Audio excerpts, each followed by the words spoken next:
ॐ हिरण्यवर्णां हरिणीं सुवर्णरजतस्रजां चन्द्रां हिरण्मयीं लक्ष्मीं जातवेदो ममावह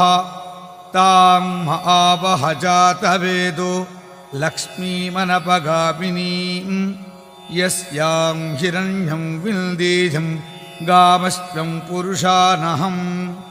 अश्वपूर्वां रथवध्यां हस्तिनादप्रबोधिनीं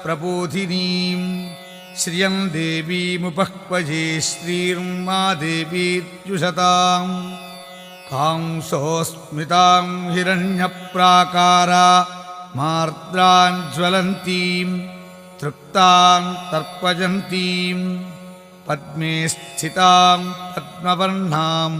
तामिहोपह्वजे श्रियं चन्द्रां प्रभासां